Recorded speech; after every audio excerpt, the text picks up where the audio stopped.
सबसे पहले हर तरह की हम्द और सना, तारीफ़ और तौसीफ़, अज़मत और बुज़ुर्गी, किबरियाई और बड़ाई अल्लाह रब्बुल इज़्ज़त के लिए लायक और ज़ेबा है, जिसने हमको पैदा किया, इस ज़मीन पर बसाया और अल्लाह ताला ने इस ज़मीन पर हम इंसानों के साथ बेशुमार किस्म की मखलूक़ात को बसाया है। पर ज़मीन पर बसने वाली तमाम मखलूक़ात में अल्लाह ताला ने इंसान को बहुत मुनफरिद बनाया है, बहुत मुख्तलिफ बनाया है, बहुत यूनिक बनाया है। इंसानों में ऐसी बहुत सारी खुसूसियात अल्लाह ताला ने रख दी हैं जो इस ज़मीन पर बसने वाले किसी और मखलूक को, किसी और जानवर को नहीं दी गई, किसी और जानदार को वो खुसूसियात नहीं दी गई जो अल्लाह ताला ने इंसानों में रखी। ऐसी बहुत सारी खुसूसियात हैं। उन बहुत सारी खुसूसियात में से एक खुसूसियत ये भी है कि अल्लाह ताला ने हमको रिश्तों का फहम दिया है, रिश्तों की समझ दी है। हम रिश्तों को पहचानते हैं, है ना भाई। देखिए, जानवर जो है वो रिश्तों को नहीं पहचानते। जानवर जब तक मोहताज होता है, बाज़ मरतबा अपने माँ बाप को पहचानता है, बाज़ मरतबा अपनी माँ को पहचान रहा है। बकरी का बच्चा है, वो बस अपनी माँ को पहचानता है। वो भी कब तक पहचानता है? जब तक वो माँ का मोहताज है। एक मरतबा बच्चा बड़ा हो गया, फिर उसको रिश्ते नहीं पता होते। इंसानों को अल्लाह ने ये खुसूसियत दी है कि इंसान जब शूर की उम्र पर पहुंचता है तो वो रिश्तों को पहचानता है, उन रिश्तों को नाम देता है।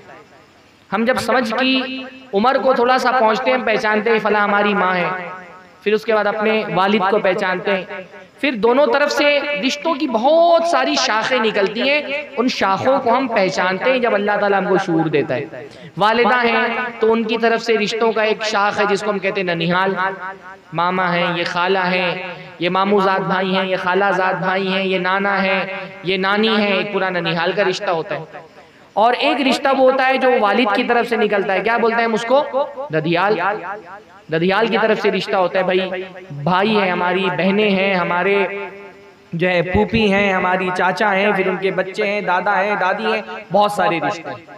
ये जो रिश्तों का फहम है ये अल्लाह ताला ने सिर्फ हम इंसानों को दिया है। दुनिया में और जो मखलूकात है वो इतनी बारीकी से रिश्तों को नहीं पहचानती हैं। तो गोया कि ये हमारा इम्तियाज है, ये हमारी खुसूसियत है कि हम रिश्तों को जानते हैं, रिश्तों को समझते हैं, रिश्तों का फहम रखते हैं। और क्योंकि ये हमारी इम्तियाजी खुसूसियत है तो हमारी शरीयत ने भी हमको इस बात का बहुत पाबंद बनाया है कि ये जो रिश्ते हैं इनको जोड़ करके रखा जाए, इनको तोड़ा ना जाए, इनको टूटने से बचाया जाए, इनको खराब न किया जाए। ये इंसान पर शरीयत ने वाजिब किया है कि वो रिश्तों को जोड़ करके रखे, रिश्तों को टूटने ना दे। शरीयत की प्रायोरिटी, तरजीह है, यानी शरीयत ने जो अहम तरीन अहकाम दिए, जो बुनियादी अहकाम शरीयत के हैं, उनमें से किए कि रिश्ता तोड़ने से बचाओ। बिल्कुल इस्लाम के आगाज से ही जिन चीजों पर शुरू से पाबंदी लगाई गई, दावत दी गई, जिनको अपनी दावत का मरकज बनाया गया, उसमें से एक ये था रिश्तों को जोड़ो। बिल्कुल आगाज में हजरत अम्र इब्ने अबसा रजी अल्लाह ताला अन्हु, अल्लाह के नबी सल्लल्लाहु अलैहि वसल्लम के एक सहाबी हैं, बहुत आगाज में उन्होंने इस्लाम कबूल किया। नहीं, उन्होंने जब इस्लाम कबूल किया बहुत कलील तादाद में लोग मुसलमान थे। बल्कि एक रिवायत में तो ये आता, वो कहते हैं एक जमाना ऐसा था जब मैं इस्लाम का 1/4 था, यानी 4 ही लोग थे जो मुसलमान हुए थे, उसमें से एक मैं था। बिल्कुल आगाज में। असल में अम्र इब्ने अबसा की कहानी है कि हज़रत अम्र इब्ने अबसा बुत परस्ती ज़माने जाहिलियत में छोड़ चुके थे। उनको ये समझ में आ गया था कि बुत परस्ती अच्छी चीज नहीं है, पर इबादत किसकी करनी है वो नहीं पता था। तो जब उन्होंने सुना कि भाई मक्का में कोई शख्स आया है और वो भी बुत परस्ती का मुखालिफ है, तो सफर करके आए अल्लाह के नबी से मिलने। जब अल्लाह के नबी सल्लल्लाहु अलैहि वसल्लम से मिले तो उनको कुछ, वो ईसाई नहीं थे, ईसाइयों क्या रिसालत का सिलसिला होता है तो वो पहचानते रसूल किसको कहते हैं। तो अम्र इब्ने अबसा ने पूछा मन अंत, कौन है आप? तो अल्लाह ने फरमाया मैं अल्लाह का रसूल हूँ। तो अल्लाह, मैं नबी हूँ, अल्लाह का रसूल हूँ। तो पूछा कि ये रसूल क्या होता है? तो फरमाया अरसलनी अल्लाह, अल्लाह के नबी ने कहा मुझे अल्लाह ने अपना पैगाम दे के भेजा है। अम्र इब्ने अबसा ने पूछा, वह बीमा अरसलक, क्या पैगाम लेके आए आप अल्लाह की तरफ से? बिल्कुल आगाज का दौर है। हाँ, पूछा क्या पैगाम लेके आए आप अल्लाह के रसूल सल्लल्लाहु, आप अल्लाह के रसूल हैं तो अल्लाह ने आपको क्या पैगाम और मैसेज देके भेजा है? तो अल्लाह के रसूल ने सिर्फ दो चीजें बताई। बिल्कुल इस्लाम का आगाज है, सिर्फ दो चीजें बताई। अल्लाह के नबी ने फरमाया, बेसिलतिल अरहाम व कसरिल औसान।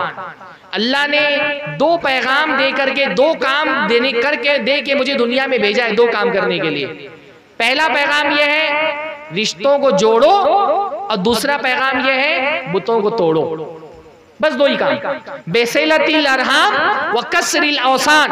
अल्लाह ताला ने मुझे दो काम करने के लिए दो पैगाम देके दुनिया में भेजा है। आप सोचिए, कायनात का आखिरी रसूल जब दुनिया में आया, बिल्कुल आगाज में उसने दो चीजों का हुक्म दिया, बेसिलतिल अरहाम व कसरिल औसान, रिश्तों को जोड़ो और बुतों को तोड़ो। इस्लाम में इतना अहम है रिश्तों को जोड़ना। इस्लाम में रिश्तों को जोड़ना इतना अहम है। अल्लाह के नबी सल्लल्लाहु अलैहि वसल्लम से एक मर्तबा पूछा गया, अल्लाह के नबी, अल्लाह ताला के नजदीक सबसे महबूब अमल कौन सा है? अल्लाह ने फरमाया, अल ईमानु बिल्लाह, अल्लाह पे ईमान लाना। पूछा गया ईमान के बाद सबसे अहम तरीन अमल कौन सा है? अल्लाह के नबी सल्लल्लाहु अलैहि वसल्लम ने फरमाया, सिलतुर रहीम, रिश्तों को जोड़ना। ईमान के बाद सबसे बड़ी नेकी क्या है? रिश्तों के साथ चलते रहो, रिश्तों को जोड़ करके रखो, टूटने से बचाओ।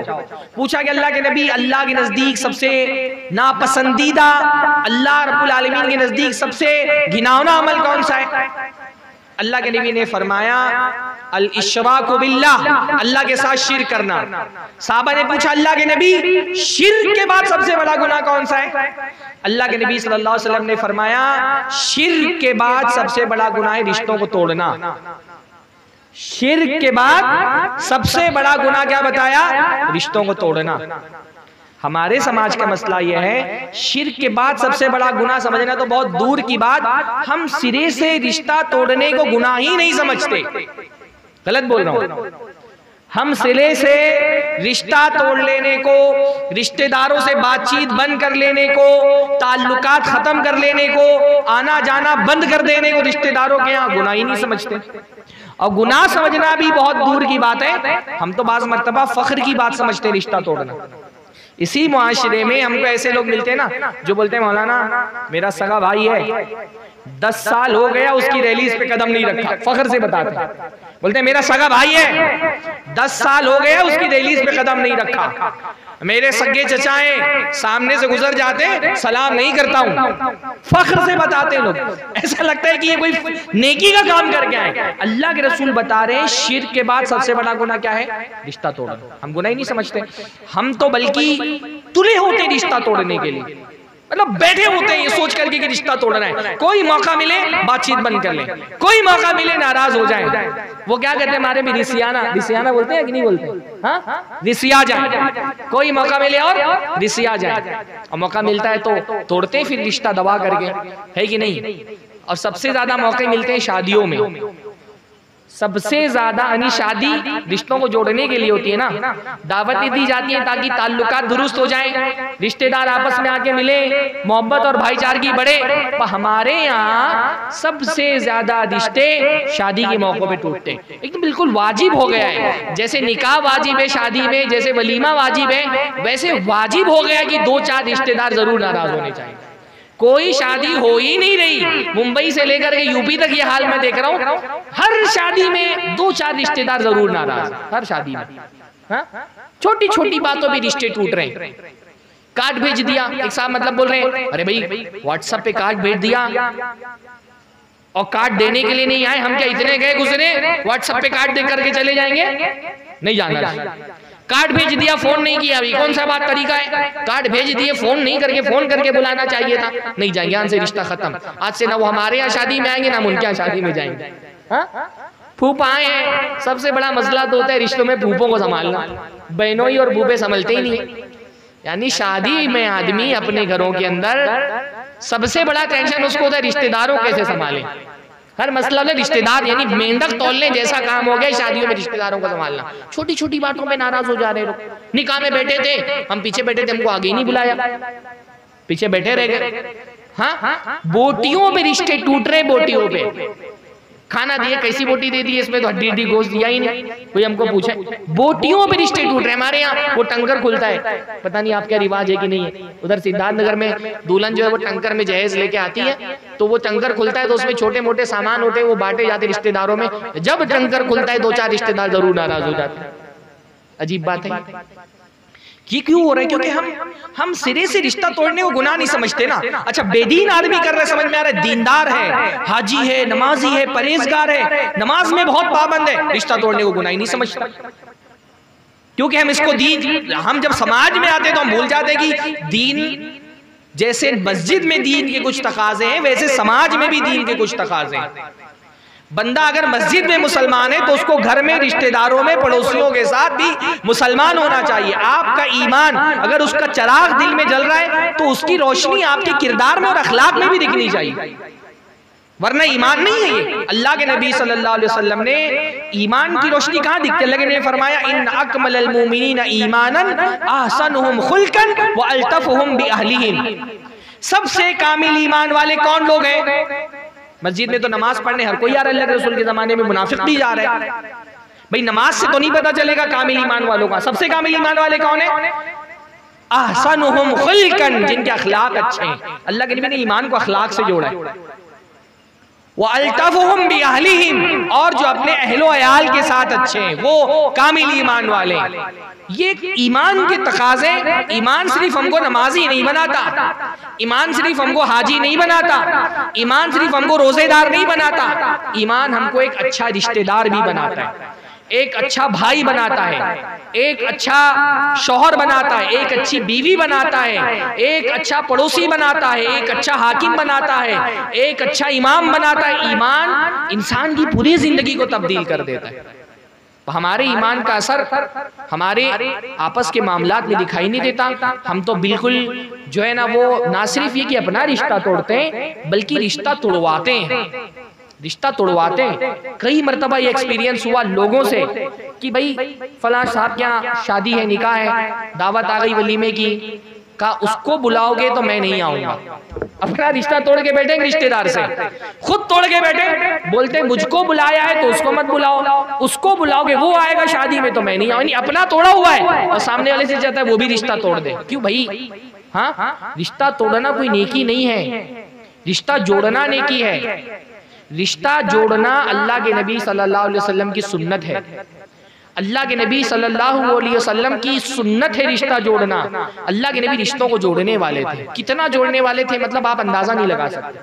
अल्लाह के नबी रिश्तों के मामले में कितने सेंसिटिव थे, हसास थे, और कितना कुछ बर्दाश्त करके रिश्ता जोड़ करके रखते थे। यानी आप सोचिए, जो कुरैश के लोग थे, कौन थे? अल्लाह के नबी के खानदान के ही लोग थे। गालियां देते थे, इल्जामात लगाते थे, रास्ते में कांटे बिछा देते थे, कचड़े अल्लाह के नबी सल्लल्लाहु अलैहि वसल्लम पर डालते थे। पर जब रिश्ते की बात आती है, अल्लाह के रसूल ने क्या फरमाया? अल्लाह के रसूल ने फरमाया, मैं तुम्हारे दीन से तो बरी हूँ, तुम्हारे बुतों से, तुम्हारी शिर्क से तो मेरा कोई ताल्लुक नहीं है। इन्हीं मुशरिकीन मक्का से, इन्हीं कुरैश के लोगों से, जो अल्लाह के नबी के खानदान के ही लोग थे, फरमाया तुम्हारे दीन से तो मेरा कोई ताल्लुक नहीं, वलाकिन इन्ना लिबिकुम रहमा, लेकिन हो तुम मेरे रिश्तेदार, मेरी तुम्हारे साथ रिश्तेदारी है। सो अबुल्लुहा बिबलालिहा, तो इस रिश्तेदारी को मैं इसके तकाजे निभाता रहूंगा, इसको नहीं तोड़ूंगा। रिश्तेदार होने के जो तकाजे हैं वो मैं पूरा करूंगा।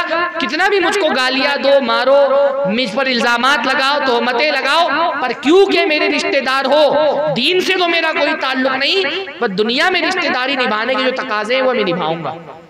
अल्लाह ने वालिदैन के बारे में कुरान मजीद में फरमाया, व इन जाहदाका अला अन तुश्रिका बिही शैआ, अगर तुमको माँ बाप मजबूर करें कि अल्लाह के साथ शिर्क करो तो शिर्क तो नहीं करना है, हाँ, लेकिन उनके साथ हुस्ने सुलूक करते रहो। वो साहिबहुमा फिद दुनिया मारूफा, रिश्तेदार मुशरिक भी है तो उनके साथ नरमी बरतनी है। अल्लाह के रसूल रिश्तों को जोड़ के रखने वाले थे।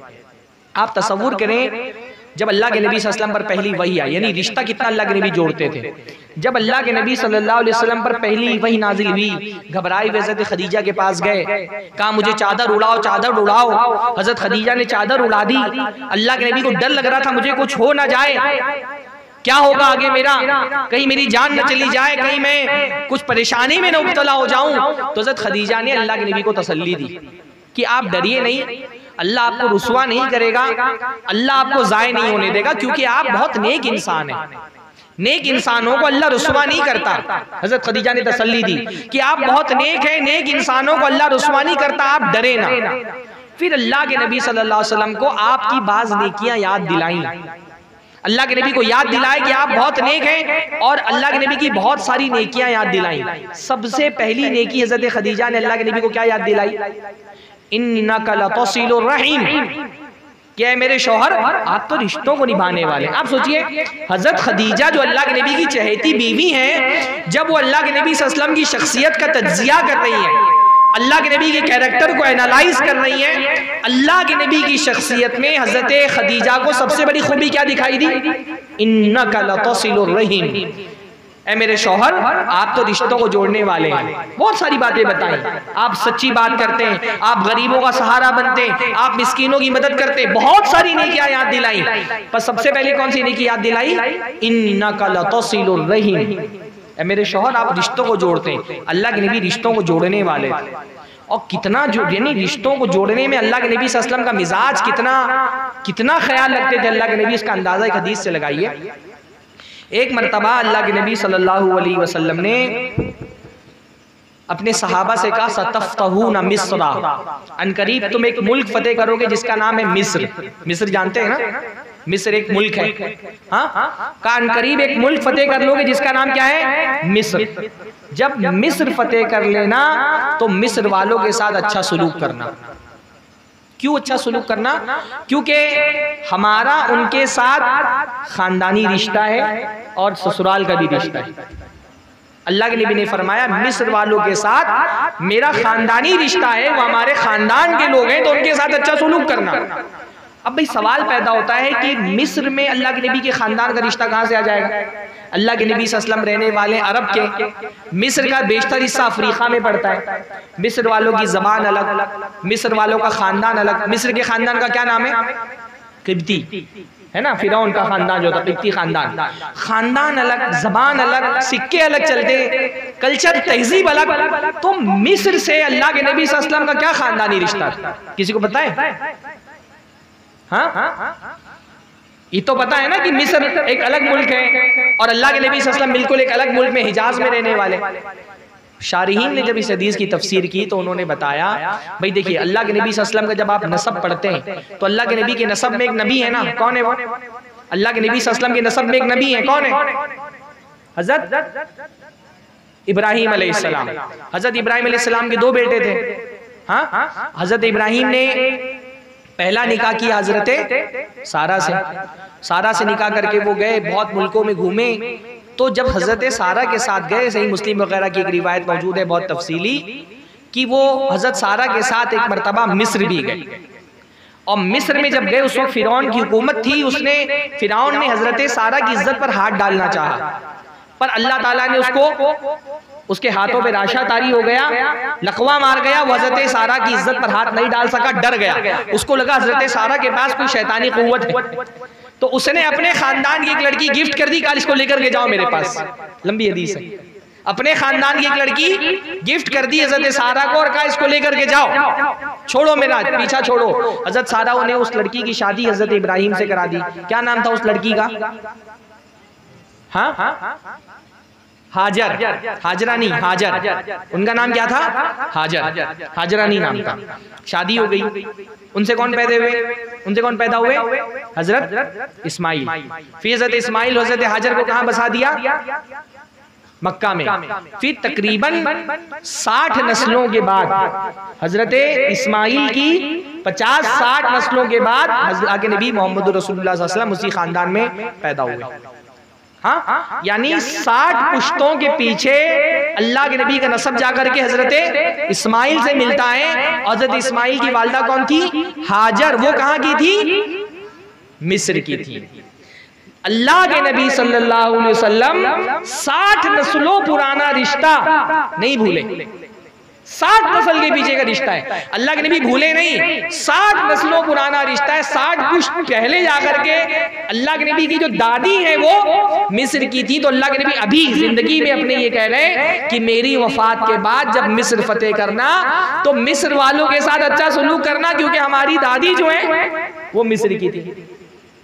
हम अपने सगे बाप से अच्छा सलूक नहीं करते, अब अपने सगे भाई से उसने सलूक नहीं करते, अपनी सगी बहन से उसने सलूक नहीं करते। अल्लाह के नबी 60 नस्लों के पीछे का रिश्ता जोड़ करके रख रहे हैं और सहाबा को ताकीद कर रहे हैं कि अभी नहीं, मेरी वफात के बाद जब मिस्र फतेह करना तो मिस्र वालों के साथ अच्छा सलूक करना, क्योंकि हमारी दादी उस खानदान की थी। और अल्लाह के नबी सल्लल्लाहु अलैहि वसल्लम का एक ससुराल का भी रिश्ता था। क्या था? अल्लाह के नबी सल्लल्लाहु अलैहि वसल्लम की जो उम्मुल वलद थी लौंडी मारिया किब्तिया, किब्तिया हम बोलते हैं ना, किब्त का है खानदान है, मारिया किब्तिया मिस्र की थी। हाँ, तो अल्लाह के नबी सल्लल्लाहु अलैहि वसल्लम इतना रिश्तों को जोड़ने वाले थे, इतना रिश्तों का ख्याल रखते थे। सिला रहमी हमारे दीन में इतनी अहम तरीन चीज है। हम रिश्ता तोड़ते हुए कोई फिक्र ही नहीं करते, हम तो तुले होते रिश्ता तोड़ने के लिए। अल्लाह के नबी सल्लल्लाहु अलैहि वसल्लम ने इसलिए बार बार हदीसों में रिश्तों को जोड़ने का हुक्म दिया और रिश्तों को तोड़ने। अल्लाह के नबी सल्लल्लाहु अलैहि वसल्लम ने फरमाया, अल्लाह के नबी सल्लल्लाहु अलैहि वसल्लम ने फरमाया, ला यदखुलुल जन्नत काते, रिश्ता तोड़ने वाला जन्नत में नहीं जाएगा। जो रिश्तों को तोड़ने का जिसका मिजाज होता है वो जन्नत में नहीं जाएगा। अल्लाह के नबी सल्लल्लाहु अलैहि वसल्लम जब मदीना के अंदर आए, सिर्फ 4 चीजें अल्लाह के नबी ने 4 चीजें कही, 4 काम कर लो जन्नत में आसानी से जाओगे। कौन से 4 काम है? अतईमुत ताम, खाना खिलाओ, सल्लुल अरहाम, रिश्तों को जोड़ो, और अफशुस सलाम, सलाम को फैलाओ, वसल्लु बिल्लैलि वन्नासु नियाम, और जब लोग सो रहे हो तो नमाज पढ़ो। 4 काम करो। अल्लाह के नबी ने 4 काम बता दिए। उदखुलुल जन्नत बिस्सलाम, बगैर किसी टेंशन के सलामती से जन्नत में चले जाओ, बगैर किसी अजाब के। 4 काम करने। पहला क्या? खाना खिलाना, किसी को भी, अमीर को गरीब को खाना खिलाओ। दूसरा, रिश्तों को जोड़ो। तीसरा, सलाम फैलाओ। चौथा, जब रात में लोग सो रहे हो तो तहज्जुद की नमाज उठ करके पढ़ो। 4 काम करो, आसानी से जन्नत में चले जाओ। अल्लाह के नबी सल्लल्लाहु अलैहि वसल्लम ने जन्नत में जाने का रास्ता बताया है, रिश्तों को जोड़ना। अल्लाह के नबी ने एक हदीस के अंदर बताया कि अल्लाह रब्बुल आलमीन हर जुमेरात की रात, हर जुमेरात के दिन को और जुमा की रात को, जुमेरात के दिन और जुमा की रात को जो बंदे के आमाल होते हैं वो अल्लाह ताला की बारगाह में पेश किए जाते हैं। जो भी हम हफ्ते भर अमल करते हैं, नमाज पढ़ा, रोजा रखा, ज़कात दी, सदकात खैरात किए, सारे आमाल कब अल्लाह के यहाँ पे पेश होते हैं? हफ्ते भर का अमल पेश होता है जुमेरात के दिन और जुमा की रात में। अल्लाह ने फरमाया, फला युक़बल अमल क़ाते, रिश्ता तोड़ने वाले का अमल अल्लाह ताला के कबूल ही नहीं किया जाता। आपने हफ्ते भर नमाज पढ़ ली लेकिन भाई से बातचीत बंद है, अब्बा से बातचीत बंद है, अम्मा के घर पे नहीं जा रहे। मैंने बाज लोगों को देखा, ताज्जुब होता है, लोग अपने माँ बाप से बातचीत बंद करके रखे हुए हैं। एक मसला मेरे पास आया, एक आदमी सालों हो गए अपने बाप से नहीं मिला है, तो मैंने पूछा क्यों भाई? का अब्बा बीमार है, बेड पर है, फला भाई क्या रहते हैं और भाई से हमारी बातचीत बंद है, उसके घर नहीं जाते। नहीं, भाई से बातचीत बंद है तो अब्बा से ताल्लुक तोड़ के रखे हुए।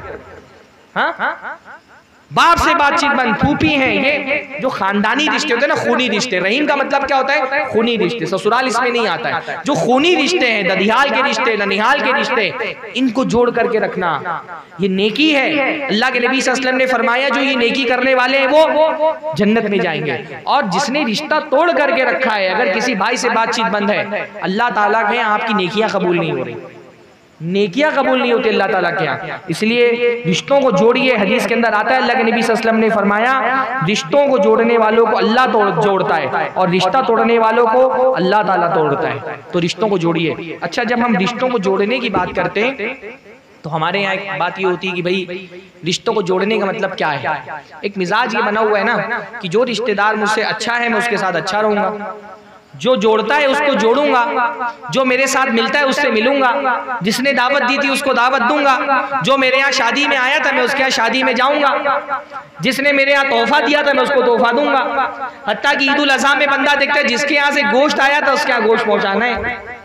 हाँ, जिसने एक आदमी की दावत ली थी उसके एक आदमी की दावत ली जाए, जिसने पूरे घर को बुलाया था उसके पूरे घर को बुलाया जाए, जो दुआ देगा उसको दुआ दूंगा, जो गाली देगा उसको बड़ी गाली दूंगा। यही मिजाज होता है हमारे यहाँ ना। हम रिश्ता जोड़ने का मतलब समझते हैं जो हमारे साथ अच्छा करे उसके साथ अच्छा किया जाए। इसको रिश्ता जोड़ना नहीं कहते, इसको रिश्ता जोड़ना नहीं कहते। रिश्ता जोड़ना किसको कहते हैं? अल्लाह के नबी ने फरमाया लैसल वासिल बिल मुकाफी, बदला देने वाला रिश्ता जोड़ने वाला नहीं। आपके साथ कोई अच्छा कर रहा है, आप उसके साथ अच्छा करें, इसको रिश्ता जोड़ना नहीं कहते। रिश्ता जोड़ना किसको कहते हैं कि वलाकिन्नल वासिल अल्लज़ी इज़ा क़ुतियत रहिमहु व सलाहा, रिश्ता जोड़ने वाला वो है जिसका रिश्तेदार उससे रिश्ता तोड़ रहा है और तुम उससे रिश्ता जोड़ो। उसने नहीं बुलाया था शादी में, तुम जाओ उसके घर पे। वो तुमको नहीं पूछता है, तुम उसको पूछो। वो तुमको गाली देता है, तुम उसको दुआ दो। वो तुमको बुरा भला बोलता है, तुम उसके घर में तोहफा पहुंचवाओ। ये रिश्ता जोड़ना है, आसान काम नहीं है भाई। रिश्ता जोड़ना, जो इतनी जन्नत के वादे हैं ना रिश्ता जोड़ने पर, रिश्ता जोड़ना आसान काम नहीं है। रिश्ता जोड़ने के लिए बहुत बड़ी चीज कुर्बान करनी पड़ती है, और बहुत बड़ी चीज इंसान के पास क्या है? अना, ईगो। ईगो कुर्बान करना पड़ता है। भाई फला आदमी है, रास्ते में मिलता है, भाई है मेरा, चचा जात, खाला जात, फूफी जात, मामू जात, रिश्ते में आता है, रास्ते में मिलता है, मुंह मोड़ करके चला जाता है। मैं बुलाया था, मेरे घर में दावत में नहीं आया, अब मुझे उसके घर जाना है। वो मुझसे सलाम नहीं करता, मैं आगे बढ़ करके उसको सलाम करूं।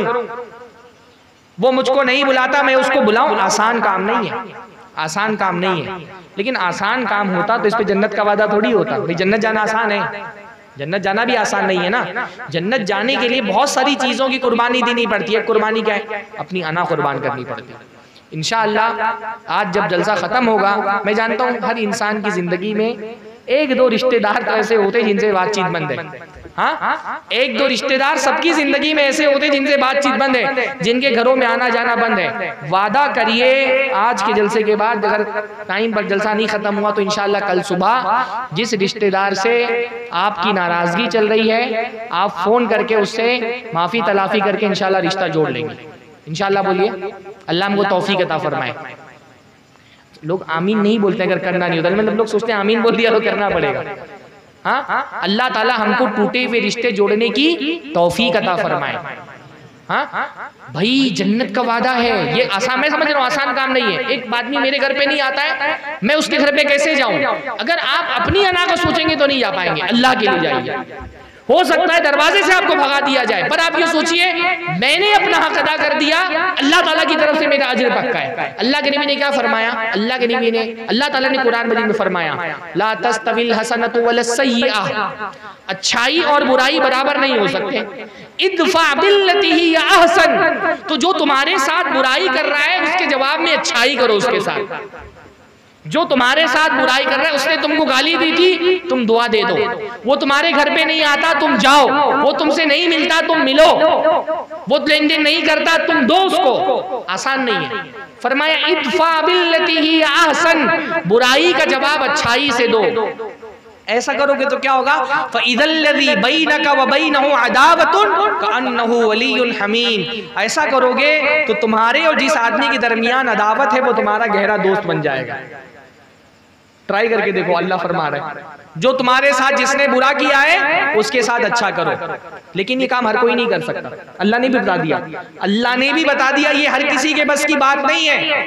वमा युलक्काहा इल्लल्लज़ीना सबरू वमा युलक्काहा इल्ला ज़ू हज़्ज़िन अज़ीम, ये काम वही कर सकता है जिसके अंदर सब्र करने की ताकत है और जिसका नसीब बहुत बड़ा है। ऊंचे नसीबों वाला आदमी ये काम कर सकता है। तो आपको बनना है कि नहीं ऊंचे नसीब वाला? हाँ, बनना है कि नहीं बनना है? बोलिए इंशाअल्लाह बनना है। हाँ, तो अगर ऊंचे नसीब वाला बनना है, अल्लाह के नबी ने फरमाया मैं गारंटी लेता हूँ ऐसे आदमी के लिए कि उसको जन्नत के किनारे पर मुज़ाफ़ात में जन्नत के एक महल मिलेगा। किस आदमी के लिए? जो लिमन तरकल मिराअ व इन काना मुहिक्कन, एक आदमी हक पर होने के बावजूद झगड़ा छोड़ दे, खत्म कर दे झगड़ा। आप हक पर हैं, सामने वाला गलती की थी, उसने गाली दी थी, आपकी गलती नहीं थी, चलो लेकिन आप ही माफी मांग लो, आप ही बोल दो भाई वापस से रिश्ता जोड़ लेते हैं। पिछले जो भी मसाइल है उसको भूल जाते हैं। हाँ, माफी मांग लो, रिश्तों को जोड़ लो। अल्लाह के नबी ने फरमाया मैं गारंटी लेता हूँ कि जन्नत में उसको एक महल मिलेगा जन्नत के मज़ाफ़ात में। अभी अगर हमको कोई आजमगढ़ में छोटा सा एक फ्लैट देने का वादा कर लेना तो हम तो दुश्मन के सामने भी सजदा रेज हो जाए। हमारा अपना रिश्तेदार है, अल्लाह के रसूल ने गारंटी ली है। तो जन्नत में घर चाहिए कि नहीं चाहिए? इसका आसान सा तरीका क्या है? इंशाअल्लाह जब आप यहाँ से फारिग होंगे जलसे से तो कल सुबह अपने जिस रिश्तेदार से बातचीत बंद है फोन करके उसको इंशाअल्लाह ताला सलाम दुआ कर लेंगे, है ना? सलाम, बेसिक ताल्लुकात रखिए, सलाम दुआ करिए। मरीज हो जाए आदत कर लीजिए। हाँ, या अल्लाह ताला तौफीक दे तो कुछ तोहफा लीजिए और पहुंचा दीजिए उनके घर पे, लेके जाइए साथ में। और मिठाई मत लेके जाइए। हाँ, होता ही है ना कि आप भी किसी से दुश्मनी है, बातचीत बंद है, मिठाई ले जा करके देंगे, बोलेंगे लगता है कुछ फूक करके लाया है। हाँ, मिजाजी ऐसा है लोगों का, गलतफहमी का। तो कोई तोहफा लीजिए और उनके घर पे जाइए, मसाइल हल कर लीजिए, चीजों को सुलझा लीजिए। भी शेख ने कितनी अच्छी बात कही। हाँ, सुलह करने वाले बनिए। बाज मर्तबा ऐसा होता है ना, दो रिश्तेदारों में बातचीत बंद है, दोनों चाहते हैं कि सुलह हो जाए, पर अपनी अना की वजह से कोई आगे नहीं आ पा रहा। भाई भाई में बातचीत बंद है, ये भाई भी चाहता है यार किसी तरह से सुलह हो जाए, वो भाई भी चाहता है सुलह हो जाए, पर दोनों के ईगो ने उसको रोक करके रखा है। ये ईगो बड़ी खतरनाक चीज है। ये जो अना होती है ना, इज्जत, अपना प्राउड, ये बहुत खतरनाक चीज है। वल्लाही थोड़ा सा ईगो कुर्बान करके अगर रिश्ता बचा लेना, ये बड़ी सस्ता सौदा है। थोड़ा सा ईगो को कुर्बान करना सीखिए। और ऐसे लोग अगर मुआशरे में हैं तो उनको आगे बढ़ के सुलह कराना चाहिए। दो भाइयों में आप देख रहे हैं बातचीत बंद है, वल्लाही ये बड़ा खैर का काम है। अभी शेख ने बताया ना कि आप सुलह कराने वाले बनिए। अल्लाह ताला ने तो झूठ जैसे कबीरा गुनाह के बारे में भी क्या इजाजत दे दी? अल्लाह ने फरमाया सुलह करने वाला झूठा नहीं है। सुलह कराने के लिए अगर कोई झूठ भी बोल दे, आप देख रहे हैं दो भाइयों में बातचीत बंद है, माँ बाप में ताल्लुकात खराब है, बेटी और भाई माँ में ताल्लुक खराब है, बेटी का बहन का भाई से ताल्लुक खराब है, आप झूठ बोल दीजिए। उसको बोलिए अरे वही फलाना तो तुम्हारी बड़ी तारीफ करता है, वो तो बोलता है मैं मिलना चाह रहा हूँ, आप ही नहीं मिल रहे। इससे बोल दीजिए हम मिलना चाह रहे हैं, वो तो कह रहे हैं कि मिलना चाह रहा हूँ, वो तो तुम्हारी बहुत तारीफ करता है, मिल लो। कोई तुम्हारे दिल में उसके लिए नफरत नहीं है। झूठ बोल दीजिए, झूठ बुला करके सुलह करा लीजिए, इंशाल्लाह तब भी आपको सवाब मिलेगा। मसला ये है ना, हमारी शरीयत ने रिश्ता जोड़ने के लिए झूठ बोलने की इजाजत दी है, हमारे लोग रिश्ता तोड़वाने के लिए झूठ बोलते हैं। शरीयत कहती है रिश्ता जोड़ना हो तो झूठ की इजाजत है, पर हमारे यहाँ कैसे लोग हैं, झूठ बोल के रिश्ता तोड़वा देंगे। एक भाई के पास जाके बोलेंगे अरे वो तो तुम्हारी बुराई करता है, उसके पास जाके इसकी बुराई करेंगे और आपस में रिश्ता तोड़वा देंगे। औरतें खास तौर पे, बाज खवातीन ऐसी होती है ना, उनका जैसे बाज मर्दों का पसंदीदा मशगला किसी जमाने में होता था मुर्गे लड़ाना, तो बाज औरतों का मशगला होता है लड़ा दो लोगों को, बहुओं को सास से लड़ा दो। हाँ, सास के सामने जाके बहू की बुराई करो, बहू के सामने जाके सास की बुराई करो और दोनों को लड़ा दो आपस में। ऐसे लोगों से बहुत होशियार रहना चाहिए, ये रिश्तों में जहर घोलने वाले लोग होते हैं। हाँ, खास तौर पे खवातीन, खास तौर क्योंकि खवातीन के पास फुर्सत बहुत होती है ना, हमने उनको कोई पॉजिटिव सरगर्मी दी नहीं है, तो उनका सारा काम यानी बाज हर मोहल्ले में 2-4 खवातीन ऐसी होती है ना जिनका सारा काम क्या होता है, गूगल वाला काम होता है उनका। सारे घरों में जाकर के डेटा कलेक्ट करेंगी और फिर आप उनके सामने बस जबान से बोलिए फला घर खट निकालना, सारा डेटा मिक्स करके मिर्ची मसाला लगा करके आपके सामने रख देंगी। ऐसी खवातीन से बहुत होशियार रहिए। आपके भाई के बारे में कोई बात आपसे आकर के कर रहा है, डायरेक्ट उससे क्लियर करिए कि भाई तूने ये बात बोली थी कि नहीं बोली थी, क्योंकि जो फसाद लगाने वाले होते हैं ना, वो क्या करते हैं, बातों को बढ़ा चढ़ा देते हैं। छोटी सी बात को मिर्च मसाला लगा करके, नमक लगा करके, उसका पस मंजर हटा करके ऐसे बयान करेंगे कि दुश्मनी हो जाए लोगों में। इनको मजा आता है इसमें, पता नहीं क्या मजा आता है, पर लोगों को मजा आता है, लड़ाते हैं लोग। इसीलिए रिश्ते खराब होने की बहुत बड़ी वजह ये ऐसे फसादी लोग होते हैं, इनसे अपने रिश्तों को बचाइए। ये छोटी छोटी बातों को, हमारे यहाँ सिद्धार्थनगर की तरफ एक मसल कही जाती है कि 1 हाथ लौकी 9 हाथ दिया, कहीं कैसे कहीं कहते कहत, समझे? मतलब किसी ने बोला कि 1 हाथ की लौकी में 9 हाथ का बीज है, तो पूछने वाले ने पूछा ये कैसे मुमकिन है भाई, लौकी जब 1 ही हाथ की तो बीज 9 हाथ का कैसे हो गया? तो बताने वाले ने बताया कहते कहते हो गया। कहते मतलब थोड़ा सा बीज बढ़ा रहा होगा, किसी ने बोला अरे आधा हाथ का, तो दूसरे ने बोला 1 हाथ का, तो तीसरे ने बोला 2 हाथ का। अब 10 लोगों से घूम करके जब कोई बात पहुंचती है ना, आपको खुद नहीं याद रहता कि ये मैंने कब बोला था। बात ऐसी बदल जाती है लोगों के बीच में कि आपको याद ही नहीं रहता कि आपने कब बोला था। ये बहुत फसादी लोग होते हैं। इसलिए मैंने देखा है ना, आपके भाई के बारे में कोई बोल रहा है अरे फला मजलिस में तो वो आपके बारे में ये बोल रहे थे, डायरेक्ट जाके भाई से क्लियर करिए। भाई अगर 2 लोगों में ताल्लुकात खराब है, या तो उसकी गलतफहमी या तो आप गलत है, तो बात करने से क्या होता है, या तो आप अपनी इस्लाह कर लेंगे या तो उसकी गलतफहमी दूर कर देंगे। तो हमारे क्या होता है, किसी के बारे में कुछ सुन लिया, रिसिया के बैठ गए। अब्बा ने सुन लिया कि बेटा आपका फला मजलिस में ऐसा आपके बारे में बोल रहा था, अब्बा आपने बातचीत बंद कर ली, बेटे को बोला आज से मेरे घर पे नहीं आना। भाई ने भाई के बारे में सुन लिया, बातचीत बंद कर दी, कहा मेरे दरवाजे पे कदम नहीं रखना। बात करिए, बात करने से मसले हल होते हैं। भाई 2 ही बात होती है ना, अगर मुझसे कोई दुश्मनी रखता है तो या तो मैं गलत हूं या तो उसको कोई गलतफहमी है। अगर मैं बात नहीं करूंगा तो मसला कैसे हल होगा? बात करूंगा तो क्या होगा, या तो मैं अपनी गलती की इस्लाह कर लूंगा या तो उसकी गलतफहमी दूर कर दूंगा। इसलिए बात करिए। रिश्ता जोड़ना असल में यह है कि जो तोड़ करके रखा है उससे जोड़िए। अल्लाह के नबी सल्लल्लाहु अलैहि वसल्लम ने एक हदीस के अंदर फरमाया, अफजलुस सदका, सदकों में सबसे अफजल सदका कौन सा है? फरमाया अफजलुस सदका अला ज़िर्रिही मिलकाशे, सबसे अफजल सदका ऐसे रिश्तेदार को सदका दो जिसके बारे में तुमको पता है कि इसके दिल में तुम्हारे लिए नफरत है। कोई ऐसा रिश्तेदार है जिसके बारे में पता है कि उसके दिल में तुम्हारे लिए नफरत है, तुम्हारे पीठ पीछे तुम्हारी बुराई करता है, लोगों में गालियां देता है, तोहमतें लगाता है। अल्लाह के नबी ने फरमाया इसको सदका दो, ये सबसे अफजल सदका है। इसको तोहफा दो, ये सबसे अफजल सदका है। इस पर इनायतें करो, ये सबसे ज्यादा सवाब इसको पैसे देने में मिलेगा इंशाअल्लाह। हाँ, मुश्किल काम है लेकिन जन्नत आसानी से नहीं मिलती, मुश्किल काम है। लोग मैं अल्हम्दुलिल्लाह तजर्बे की बात बता रहा हूँ, इस तकरीर के बाद 10 जगह से लोगों ने मुझको फ़ोन करके बताया कि मौलाना आपकी तकरीर के बाद हमने 10-10, 15 साल, 20-20 साल से बातचीत बनती सुलह कर लिया अल्हम्दुलिल्लाह। तो यहाँ से इंशाअल्लाह खबर आएगी ना। हाँ भाई क्या है, अल्लाह के नबी सल्लल्लाहु अलैहि वसल्लम से एक मर्तबा हज़रत अबू हुरैरा ने कहा अल्लाह के नबी मेरे कुछ रिश्तेदार हैं, असिलहुम व यक़तऊननी, मैं उनसे रिश्ता जोड़ता हूँ वो तोड़ते हैं, मैं उनके साथ भलाई करता हूँ वो बुराई करते हैं, मैं समझदारी दिखाता हूँ वो मेरे साथ नाइंसाफी करते हैं। तो अल्लाह के नबी कब तक बर्दाश्त करो, कितना बर्दाश्त करो ऐसे रिश्तेदारों को, हर बात में मसला खड़ा किए रहते हैं। तो अल्लाह ने फरमाया अबू हुरैरा ऐसे लोगों के मुंह पे मिट्टी डालते रहो, बुरा जो सुलूक करता है आप उसके साथ अच्छा सुलूक कर दें, गोया कि आपने उसके मुंह में मिट्टी डाल दी। भाई वो गाली दे रहा था, आपने दुआ दे दी, तो गोया कि उसके मुंह में मिट्टी डाल दी आपने। गाली देने वाले को गाली दे देना आसान होता है, पर गाली देने वाले को दुआ देने के लिए बहुत पावर चाहिए।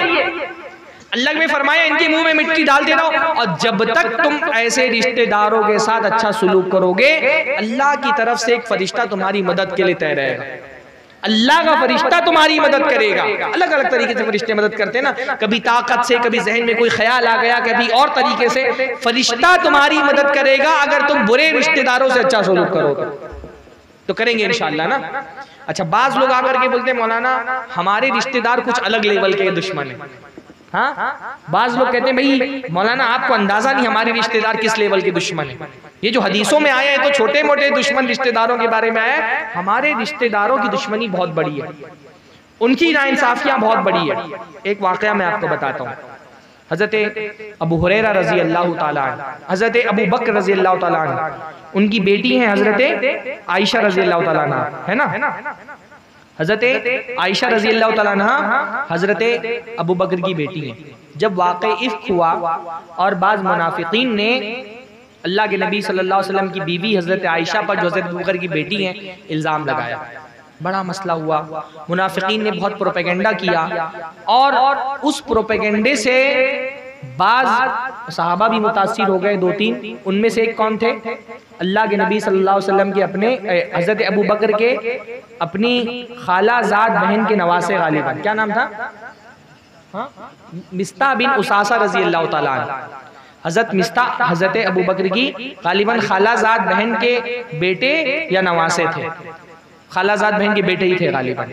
और ना सिर्फ ये कि मिस्ता बिन उसासा अल्लाह के नबी हजरत अबू बकर के खालाजाद बहन के बेटे थे, मिस्ता बहुत गरीब थे तो उनके घर का खर्चा भी हजरत अबू बकर संभालते थे। तो हजरत आयशा पे इल्जाम लगा और मुनाफिकीन दुश्मनों के साथ मिस्ता भी शरीक हो गए जो अपने रिश्तेदार हैं। बहरहाल मसला लंबा चला। अल्लाह ताला ने सूरह नूर की आयतें नाजिल की, बरात नाजिल हो गई, हजरत आयशा की बरी हो गई, वो कुरान में उनकी बरात का ऐलान कर दिया गया। हजरत अबू बकर को गुस्सा था, भाई इससे बड़ी दुश्मनी और कोई हो सकती है कि लड़की पर इल्जाम लगाने वालों में शामिल था मेरा रिश्तेदार। हाँ, इससे बड़ी दुश्मनी और क्या हो सकती है।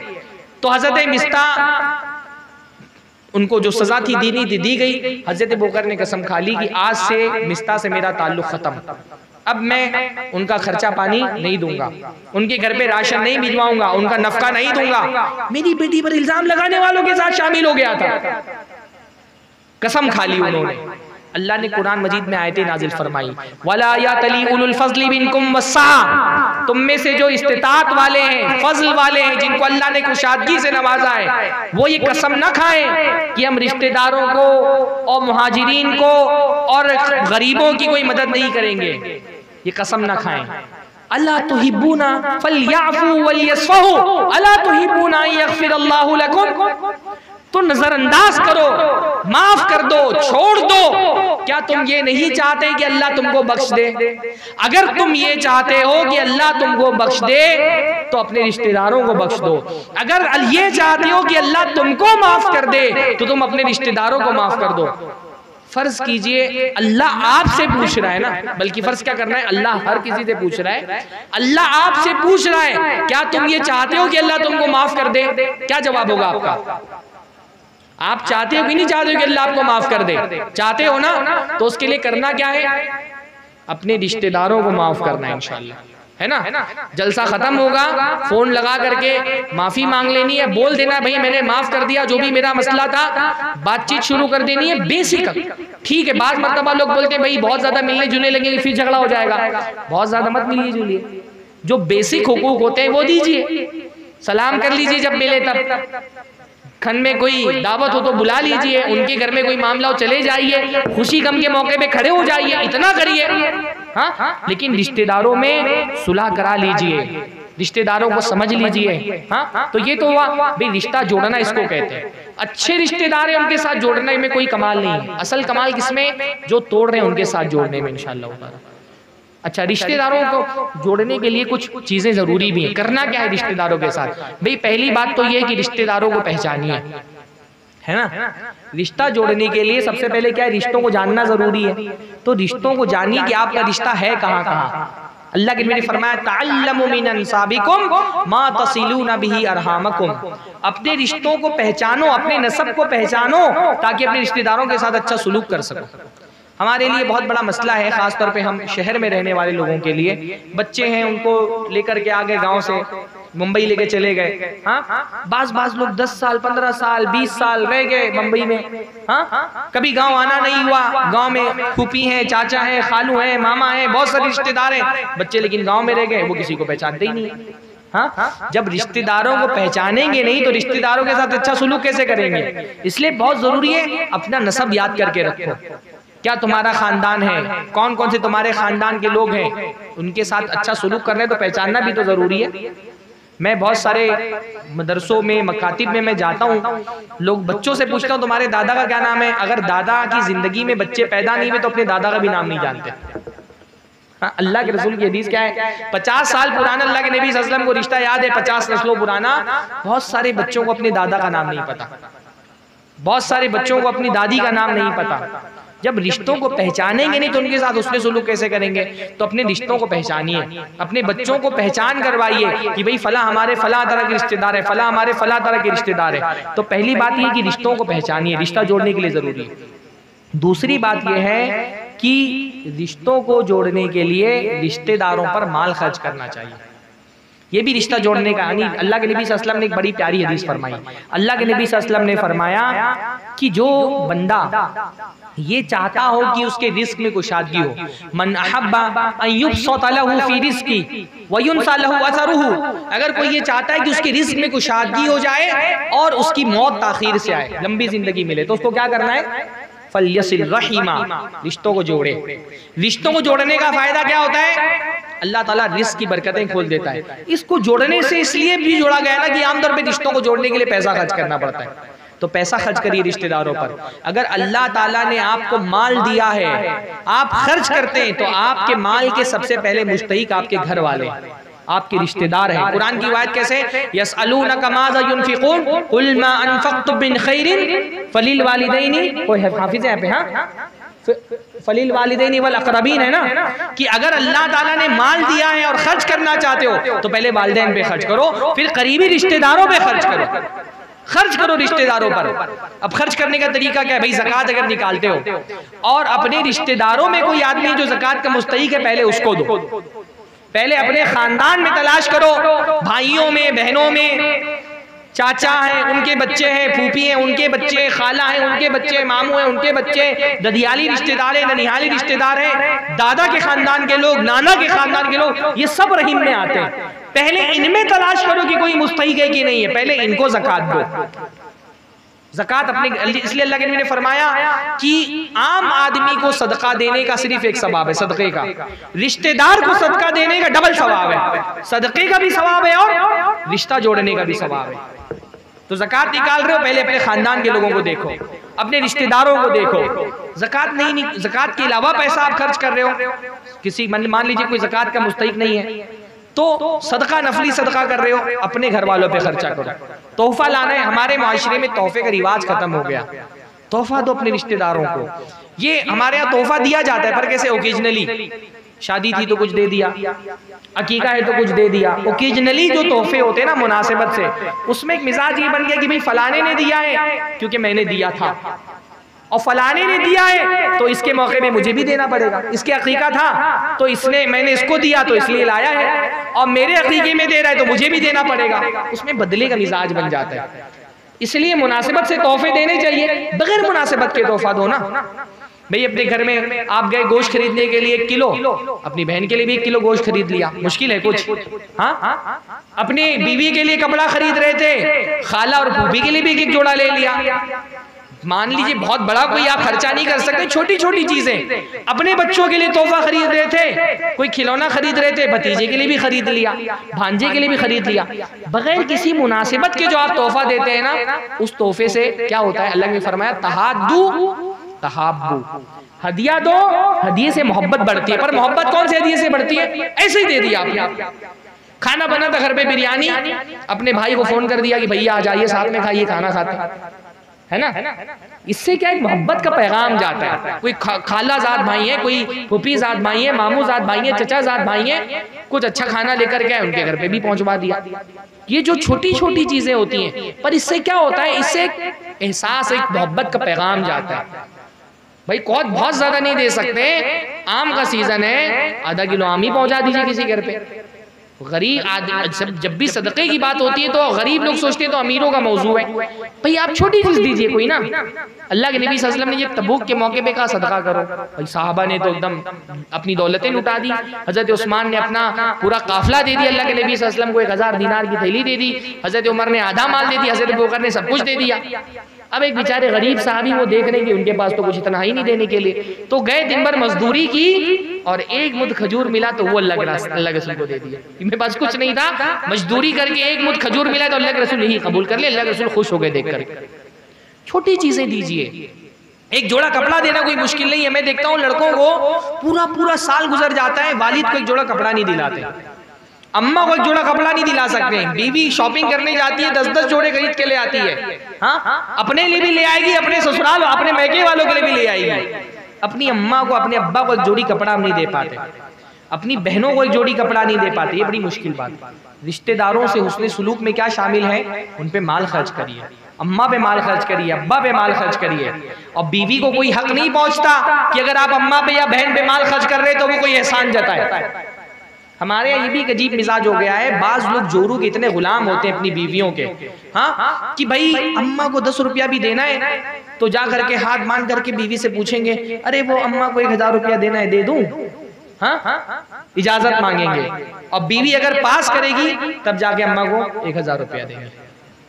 क्या ये, हाँ। और उस पर मैंने देखा कि बाज बहुएं माँ पर एहसान जता रही होती हैं कि मेरा शौहर कमा करके आपको दे रहा है, कहे भाई तुम क्या हो, तुम बीवी हो, वो माँ है, माँ का दर्जा बीवी से बहुत बड़ा है। आज तुमको तलाक दे देगा, 3 महीने के बाद तुम उसकी बीवी नहीं रह जाओगी, अजनबी बन जाओगी उसके लिए। माँ को तलाक नहीं दे सकता वो, माँ जिंदगी भर माँ रहेगी। माँ से रिश्ता तोड़ेगा उसको कता रहमी का गुनाह मिलेगा, बीवी से रिश्ता तोड़ेगा अगर जायज बुनियादों पर तो कता रहमी का गुनाह नहीं मिलेगा उसको। अजीब सा मिजाज बन गया। बहनों पर बाप, भाई अपनी बहनों पे खर्च कर रहा है तो बीवी एहसान जताती है कि मेरा शौहर कमा के लाके तुमको दे रहे। भाई तुम हो क्या, हाँ तुम हो क्या? मतलब ठीक है बीवी हो ना, बीवी का शौहर के माल में कितना हक है? जितना बीवी की जरूरत है उतना शौहर के माल में उसका हक है। यानी बीवी का खिलाना पिलाना, उसकी रिहाइश का इंतजाम करना, उसके कपड़ों का इंतजाम करना, उसके इलाज का इंतजाम करना, जितना उसकी जरूरत है उतना उसका हक है। अगर उसका हक पूरा नहीं हो रहा तो वो शौहर से उतने माल का मुतालबा कर सकती है। लेकिन शौहर अगर तुम्हारी सारी जरूरत पूरी कर दे रहा है, बाकी शौहर अपने माल में से अपने भाई को दे रहा है, अपनी बहन को दे रहा है, अपनी माँ को दे रहा है, अब्बा को दे रहा है, चाचा को दे रहा है, आपको रोकने का हक नहीं पहुंचता। पर हमारे यहाँ बास शौहर भी जो है ना वो अपने हुकूक नहीं जानते, या इतना जहेज लिया हुआ है कि बेच दिया है बीवी वालों के हाथ में, तो डरे रहते हैं हमेशा। अम्मा को भी देना है तो जाके पहले बीवी से इजाजत मांगेंगे, बहनों को देना है तो जाके पहले बीवी से इजाजत मांगेंगे। बहन बेचारी कभी मैके से आ गई हफ्ता 2 हफ्ता रहने के लिए तो बीवी का मिजाज ऐसे होता है जैसे एहसान कर रही है बहन के ऊपर। हाँ भाई हमारे माशरे में तो अक्सर बहनों का एहसान होता है बीवियों पे। वो बेचारी डर के मारे अपना हिस्सा नहीं लेती है आपसे, हाँ अपना पूरा हिस्सा उसने माफ किया होता है, और भाई कभी मुश्किल वक्त में 1000-2000 दे देते हैं तो बहनें औरतें एहसान जताती हैं। इसलिए मैं औरतों से कहता हूँ हिस्सा मत माफ करो, अपना माफ मत करो, अपना लो, लेने के बाद जिसको देना है दो, पर हिस्सा माफ कर देती है उस पर से भाई लोग एहसान भी नहीं मानते, वो भाभी एहसान भी नहीं मान रही है। ये अजीब औरतों का मिजाज है ना, औरतों को पता नहीं होता कहाँ खड़ा होना है। भाई अगर कोई आपका शौहर आपकी बहन को दे रहा है, आपको मना करने का हक नहीं है। आपको माल से बहुत मोहब्बत है, जाओ अपने भाई से मांगो ना अपना हिस्सा, वहां आपका हक बनता है, वहां आप छीन करके ले सकते हो, पर वहां डर जाएंगे, वहां बोलेंगे हमने माफ कर दिया। और यहाँ बेचारा अपनी बहन को दे रहा है तो चाहेंगे मुझसे इजाजत लेकर के दे। मैंने तो देखा है ससुराल वाले बाज मर्तबा, लड़के के ससुराल वाले लड़की की बहनों को कहते हैं हमारे दामाद तुमको खिला रहे।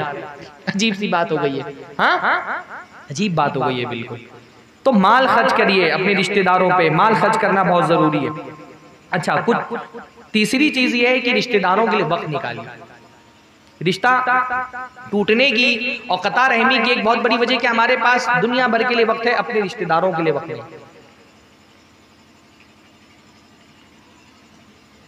कितना टाइम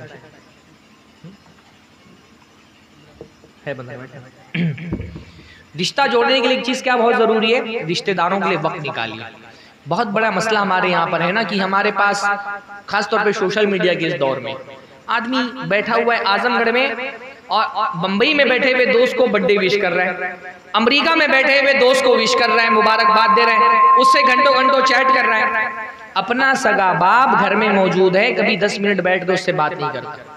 हाँ खास तौर पे जो हमारी जदीद नस्ल है ना, उनको अब्बा सिर्फ फादर्स डे के दिन याद आते हैं और अम्मा सिर्फ मदर्स डे के दिन याद आती है। हाँ और वो भी सिर्फ एक सेल्फी लेकर के इंस्टाग्राम और फेसबुक पे पोस्ट करने के लिए। उम्मीद करता हूँ कि वो सारी जो तहजीब और कल्चर की गंध है वो अभी तक आपके गांव में ना पहुंची हुई है, वरना सूरत हाल ही बन गई है। हाँ तो वक्त दीजिए अपने रिश्तेदारों को, अपने बच्चों को वक्त दीजिए, अपने अब्बा को वक्त दीजिए, अपनी अम्मा को वक्त दीजिए। हफ्ते में एक दिन छुट्टी मिलती है, किसी रिश्तेदार के पास जाइए, कभी खाला के यहाँ, कभी फूफी के यहाँ, कभी मामू के यहाँ, जो भाई हैं कजिन्स हैं उनके यहाँ पर रिश्तेदारों को वक्त दीजिए। अभी आपके पास रिश्तेदार हैं तो आपके पास उनके लिए वक्त नहीं है। एक दिन ऐसा आता है जब आदमी के पास वक्त तो रहता है, रिश्तेदार नहीं रह जाते, बहुत वक्त रिश्ते नहीं रह गए। मैं मुंबई में बाज जनाजे देखता हूँ ऐसे ना, आदमी जनाजा हो रहा है, साथ में 10-15 लोग जनाजे की नमाज पढ़ने आए। ये बहुत ताज्जुब होता है कि आदमी 60-70 साल जिंदगी गुजार के चला गया, उसके ताल्लुकात इतने महदूद हैं कि जनाजा पढ़ने के लिए लोग नहीं आ रहे। ये 10-15 लोग उसके करीबी हैं, बस जनाजे में नहीं जा रहे, इयादत करने नहीं जा रहे, बीमार है अस्पताल में कोई मिलने ही नहीं आता। एक बार तो मेरे अब्बा बीमार हुए, रिश्तेदारों की इतनी भीड़ लग जाती कि अस्पताल वाले परेशान। तो बगल में एक चचा सोए हुए थे, उन्होंने कहा कि उनसे कोई मिलने ही नहीं आ रहा। एक सिर्फ बेटा था, उससे कुछ ताल्लुक था, तो बेटे ने किसी आदमी को पैसा देकर के साथ में रख दिया था, बेटा भी नहीं मिलने आता था। ऐसे ये मिजाज बन गया लोगों का, रिश्तों के लिए वक्त नहीं, अपने बच्चों के लिए वक्त नहीं हमारे पास। आप खुद बाप हैं अगर, तो आप सोचिए 24 घंटे में कितना देर आप अपने बच्चों से बात करते हैं। ऐसी बात नहीं खाना खाया पानी पिया, ये नहीं भाई। आप अगर 20, 30, 40, 50 साल के हो गए, आपके पास तजर्बा है, आपके पास जिंदगी के बहुत सारे असबाक हैं। एक समझदार बाप क्या करता है, अपना तजर्बा अपने बच्चों में मुंतकिल करता है। बच्चे से जब हम बात करते हैं ना, उसकी तरबियत होती है, उसकी जहन साजी होती है। आप बताइए बाप होने की हैसियत से कितना घंटे आप बात करते हैं अपने बच्चों से? बेशतर हमारे माशरे में बाप खासतौर पे बेटों से बात ही नहीं करता। हाँ, बात जैसे जैसे बेटों की उम्र बढ़ती जाती है, बाप और बेटे के दरमियान खलीज बढ़ती जाती है। हमारे यहाँ कहा जाता है अगर किसी होटल में देखो तो अलग अलग उम्र के मर्द साथ बैठे हुए और बात नहीं कर रहे, समझ जाओ दोनों बाप बेटे। यही सूरत हाल है ना। अगर अलग अलग उम्र के लोग एक साथ होटल में बैठे हुए बात नहीं कर रहे, तो समझ जाओ कि बाप बेटा। अजीब सा, यानी तकल्लुफात और अदब के नाम पे हमने बाप बेटे के दरमियान ऐसी दीवार खड़ी कर दी है ना, बात ही नहीं हो रही दोनों के बीच में कुछ। बेटे को कुछ चाहिए भी तो बाप उसके लिए सिर्फ ATM है, वो भी कुछ चाहिए बेटे को तो डायरेक्ट बाप से नहीं बोलेगा, अम्मा से बुलवाएगा। अच्छा, इसमें बाज मर्तबा माएँ भी बहुत अहम रोल अदा करती हैं। माएँ जानबूझ करके बेटों को बाप से दूर कर देती हैं। सब ऐसी औरतें नहीं होंगी, कुछ औरतें ऐसी होती हैं कि वो मुसलसल क्या करती हैं, अब्बा जैसे ही काम पे से आएंगे, पीटो इसको, मारो इसको। हर औरत का तकाजा ये होता है बाप घर में पहुंचते साथ लाठी उठा के बच्चों को पीटना शुरू कर दे। हाँ, अब दिन बचपन में उसको मरवाएंगी और उसके बाद क्या करेंगी, बड़ा होने के बाद उसको बागी बना देंगी अपने ही बाप का, भाई बहुत पीटा तुम्हारे बाप ने। हाँ, बचपन में पिटवाएंगी और बड़े होने के बाद बागी बना देंगी और वो बेटा बाप को अपना दुश्मन समझने लगेगा। हम मैं ये देखता हूँ ना, बच्चा 10-12 साल का हो गया है ना, हम मोहब्बत से उसको गले ही नहीं लगाते। वल्लाही मैं अपना मिजाज, अपना तजर्बा ये बता रहा हूँ। मेरा बच्चा 10-12 साल का है ना, कभी कभी मेरा दिल बोलता है, भाई बेटा है ना, कभी कभी दिल बोलता है गले लगाओ, कभी कभी दिल बोलता है उसको बोसा ले लूं। बस समाज के तकल्लुफात ऐसे है ना कि वो नहीं कर पाता आदमी। हजरत फातिमा जवान हो गई थी, शादी हो चुकी थी, जब घर में आती अल्लाह के रसूल खड़े हो जाते, दरवाजे पे जाके इस्तकबाल करते, माथे पे बोसा लेते, ला करके अपनी जगह पे बिठाते थे। हमने ये अदब के नाम पे तकल्लुफात की ऐसी दीवार बना दिया। मैं बेटा हूँ भाई, मेरे अब्बा अल्हम्दुलिल्लाह बाहयात है, कभी कभी मेरा दिल बोलता है मैं अपने अब्बा से गले मिलूं, खत्म थोड़ी हो गई मोहब्बत। पर नहीं, वो ईद में मौका मिलता है सिर्फ, वो भी अब्बा अगर मान गए तो। हाँ, दिल नहीं, बचपना तो है ना, तो दिल बोलता है अब्बा से गले मिलो, नहीं मिल सकता। लेकिन हमने ऐसे तकल्लुफात की दीवार खड़ी की हुई है। तकल्लुफ है अदब के नाम पर, अब्बा से बात ही नहीं करना, हम तो चलो बात कर लेते हैं थोड़ी बहुत, वरना बहुत सारे घरों में बाप से बेटा बात ही नहीं करना। अपने बच्चों के लिए हमारे पास वक्त नहीं। इसलिए मैं देखता हूँ जितना टाइम बाप बच्चों को नहीं देता ना, कार्टून उससे ज्यादा टाइम देता है। बच्चे दिन भर कार्टून देख रहे हैं ना, बाप टाइम नहीं दे रहा, कार्टून टाइम दे रहा है, तो बच्चे बाप के बजाय कार्टूनों पर जा रहे हैं। बच्चों के बिहेवियर पे कभी आप मुताला करें, कार्टूनों की तरह हरकतें करते हैं बाप के बजाय, क्योंकि बाप टाइम देगा तो बाइक पर जाएंगे ना। अब जब कार्टून बाप से ज्यादा टाइम दे रहे हैं तो बच्चे कार्टून बनते जा रहे हैं, कार्टून कैरेक्टर घुस गया उनकी शख्सियत के अंदर। बाप को टाइम दे, बच्चे बाप को भी टाइम दीजिए, खासतौर पे बाप अगर बूढ़ा हो गया है, खासतौर पे अगर वालिदा बाहयात नहीं है तो। देखिए औरतें क्या है ना, औरतों का मसला ये है कि औरत मान लीजिए बूढ़ी हो गई, शौहर का इंतकाल हो गया, तो शौहर की वैसे भी उनको बहुत ज्यादा जरूरत नहीं रह जाती, वो अपनी बहुओं में और अपने पोते पोतियों में घुल मिल जाती है, उनका टाइम पास हो जाता है। पर आदमी बुढ़ापे में बहुत तन्हा हो जाता है, उसके दोस्त उसके हमउम्र ज्यादा वफात पा चुके होते हैं, बाद मरतबा बीवी भी वफात पा गई है, तो उसके पास वो लोग नहीं होते जो उसका गम बांट सके, उससे बात कर सके, उसके साथ बैठे, उसकी मुश्किलों को सुने, अपनी खुशियां उसके साथ शेयर करें। वो बहुत तन्हा हो जाता है। हम ये समझते हैं कि बाप बुढ़ाए, खाना तो दे रहे, पानी तो दे रहे, इलाज तो हो जा रहा है, रिहाइश का इंतजाम कर दिया, बस अदा हो गया। नहीं, बाप हक ये उसके साथ बैठे, 15 मिनट 20 मिनट बैठे, जाकर के बात करें। माँ अगर बाहयात है, बैठे, ऑफिस से आ रहे, काम पर से आ रहे, माँ के साथ बैठे, बातचीत करें। अपनी गैर मौजूदगी में आपकी बीवी कहीं उसके साथ बदसलूकी तो नहीं करती, पूछिए उससे। और बाप खास तौर पे अगर बूढ़ा हो गया, उसकी शादी करा दीजिए। हाँ, आपके यहाँ होती कि नहीं होती शादियाँ? हो जाती है ना। हाँ, हमारे यहाँ तो बहुत ऐब माना जाता है, अगर आदमी 50-55 साल की उम्र में बीवी का इंतकाल हो गया, उसकी शादी करना ऐब समझा जाता है। हालांकि अल्लाह के नबी ने तो बेशतर शादियां 53 के बाद ही की, 50 के बाद ही अल्लाह के नबी हमने सारी शादियां।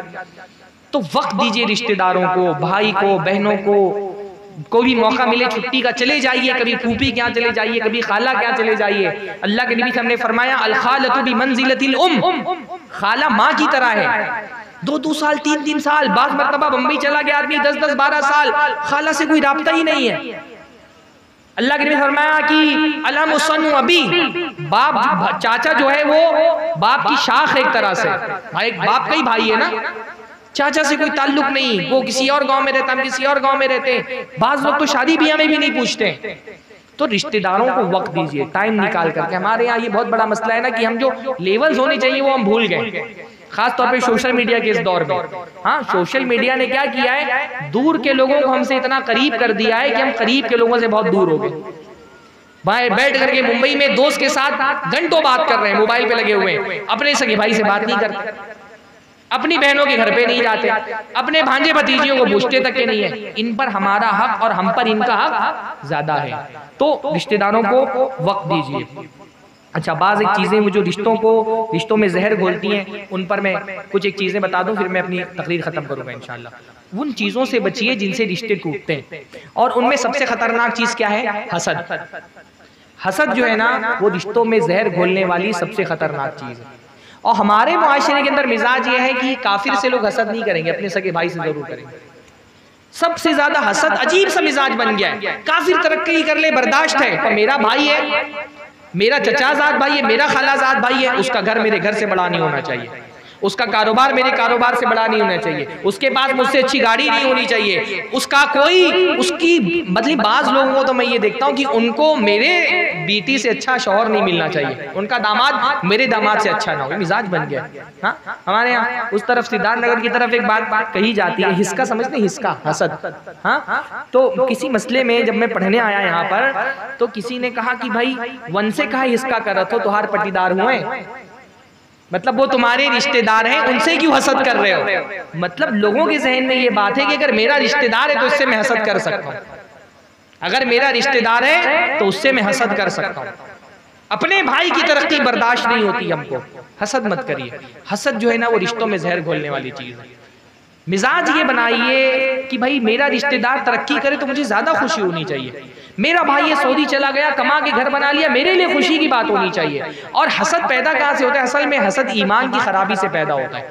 बंदा अगर इस बात पर ईमान रखता है ना कि रिस्क तकसीम करने वाला कौन है, अल्लाह है, तो अगर अल्लाह ताला ने मेरे भाई के हिस्से में मुझसे ज्यादा रिस्क रखा है, मैं कौन होता हूँ अल्लाह की तकसीम पे एतराज करने वाला। अगर ये मिजाज बन जाए ना तो हसद पैदा नहीं हो। ठीक है, अगर अल्लाह ने मुझसे ज्यादा उसको नवाजा है, ये अल्लाह ने तय किया है ना, मुझे अल्लाह के फैसले पर एतराज का हासिल नहीं है, तो हसद से बचिए। दूसरी चीज, तकब्बुर से रिश्ते खराब होते हैं। मुतकब्बिर आदमी अपने गिर्द में एक दीवार बना लेता है ना कि लोग उसके करीब ही नहीं आ पाते, हमेशा घमंड में चूर है। हाँ, हमेशा जो है वो घमंड में के नशे में ऐसा चूर रहता है कि लोग उसके करीब ही नहीं आते। तो तकब्बुर एक बहुत बड़ी वजह है जिसकी वजह से इंसान हसद की बुराइयों में चला जाता है, तो तकब्बुर मत करिए। तीसरी चीज, बदजबानी। रिश्तों को बाज मर्तबा आदमी दिल का अच्छा होता है और उसकी जबान इतनी जहरीली होती है ना, अपनी जबान से सबको दुश्मन बना लेता है। हर आदमी से बदजबानी, किसी को कुछ भी बोल दिया। और ऐसे लोग जस्टिफाई करने के लिए अपनी बात को क्या बोलते हैं, अरे मैं बहुत साफ साफ बोल देता हूँ ना, मैं बहुत हक बोलने वाला हूँ, इसलिए मेरी लोगों से जमती नहीं। हाँ, हालांकि वो हक गो नहीं होते, वो बदजबान होते हैं, पर अपनी हक गोई को वो बदजबानी का नाम देते हैं कि मैं तो बहुत हक गो हूं, इस वजह से मेरी किसी से नहीं जमती है, मैं तो बहुत साफ साफ बोल देता हूँ। तो भाई क्यों साफ साफ बोल देते हो, मत बोलो साफ साफ। अगर आपको लगता है कि साफ साफ बोलने से रिश्ता टूट जाता है तो साफ साफ मत बोलो ना।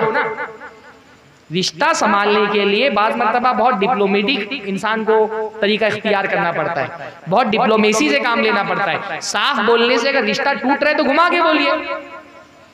मतलब हक बोलने का भी एक सही तरीका होता है, एक बुरा तरीका, एक गलत तरीका होता है। हम गलत तरीके से सच बात बोलते हैं और बोलते हैं क्योंकि मैंने सच बोल दिया इसलिए रिश्ता टूट गया। भाई सच बोलने का, देखिए एक मिसाल मैं आपको देता हूँ। हजरत मूसा अलैहिस्सलाम ना जब फिरौन के दरबार में पहुंचे तो फिरौन ने प्लान ये बनाया कि मूसा से मैं पूछूंगा कि हमारे जो बाप दादा हैं उनके साथ क्या हुआ। तुम बोलते हो शिर्क करने वाले जहन्नम में जाएंगे, तो हमारे बाप दादा भी शिर्क करते रहे। तो जब मैं पूछूंगा कि हमारे बाप दादों का क्या हुआ, मूसा खट से बोलने के सब जहन्नम में गए, तो मैं अपने जो हवारी मवारी उनको भड़काऊंगा मूसा के खिलाफ कि देखो तुम्हारे बाप दादों को जहन्नमी बोलता है। हाँ, प्लान था उसके ज़हन में।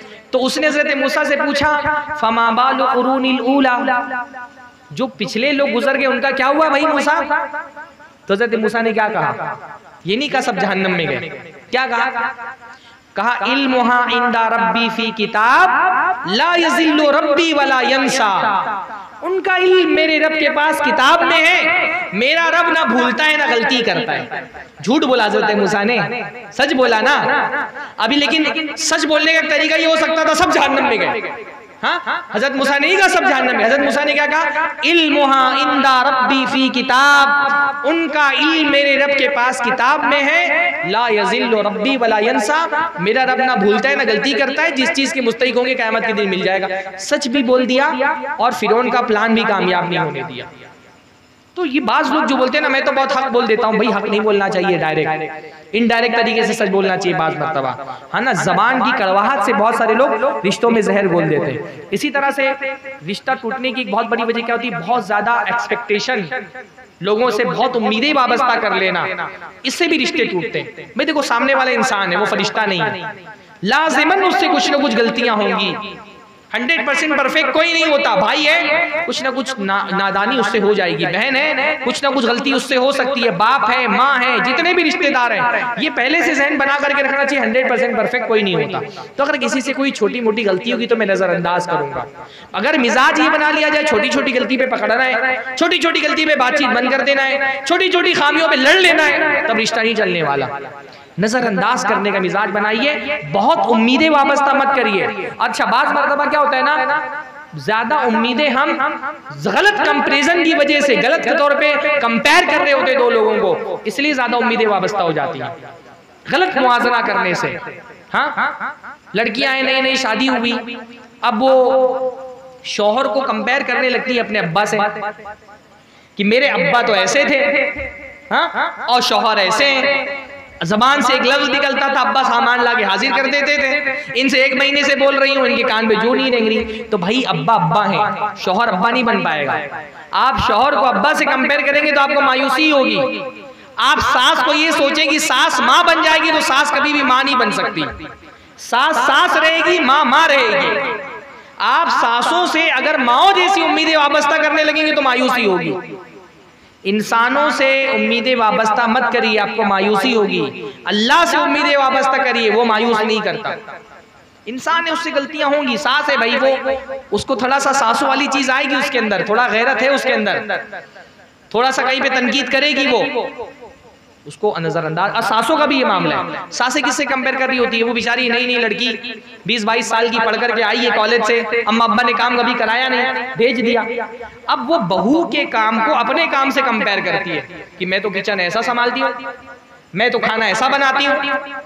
भाई तुम 50 साल 60 साल की औरत हो गई हो, 30-40 साल से तुम घर संभाल रही हो, वो बेचारी अभी घर में कुछ काम नहीं किया, पढ़ लिख करके आई है, माँ बाप ने शादी करा दी, तो वो तुम्हारी तरह कैसे हो जाएगी? उसको इतना तजर्बा नहीं है ना, उसको वक्त दो, उसको सिखाओ, उस पर मेहनत करो। पर क्या करती है, बहू के काम को अपने काम से कंपेयर कर रही है। लड़कों का भी यही मसला है, बीवी को अम्मा से कंपेयर कर रहे हैं। तुम कैसा खाना बनाती हो? मेरी अम्मा तो खाना बनाती थी तो हाथ चाटते रह जाते थे। भाई तुम्हारी अम्मा थोड़ी है वो। अक्सर में शादीशुदा मसाइल में बहुत मर्तबा ये जो ममास बॉय होते हैं, माओ के लाडले, इनके रिश्ते बाज मर्तबा अक्सर मैंने देखा इसलिए खराब होते हैं ना, बीवी में माँ ढूंढ रहे हैं अपने। भाई वो माँ नहीं है तुम्हारी, वो बीवी है तुम्हारी, वो अम्मा नहीं बन जाएंगी। बीवियों से अगर माओ जैसे तवक्कुआत रखेंगे तो रिश्ते खराब होंगे। तो रिश्ते खराब होने की बहुत बड़ी वजह जो है ना वही होती है कि हम ज्यादा उम्मीदें वाबस्ता कर लेते हैं। इसी तरह से जो है ना वो ज्यादा हंसी मजाक करना, रिश्तों में हंसी मजाक का एक लेवल रहना चाहिए। बाज़ मर्तबा ज्यादा हंसी मजाक करने से रिश्ते खराब हो जाते हैं। इसी तरह जो मैंने आपसे कहा, बगैर तहकीक बात मान लेना, इससे भी रिश्ते खराब होते हैं। बगैर तहकीक बात मत मानिए। लड़ाई झगड़ा कराने वाले जो लोग होते हैं ना, उनसे बच करके रहिए। देखिए हजरत आयशा रज़ी अल्लाह तआला के बारे में एक लंबी हदीस है। हजरत आयशा के भांजे थे हजरत अब्दुल्ला इब्ने जुबैर, हजरत अस्मा के बेटे। बड़ी मोहब्बत थी दोनों के बीच में, हजरत आयशा के से और हजरत अस्मा के बेटे अब्दुल्ला इब्ने जुबैर से बड़ी मोहब्बत थी।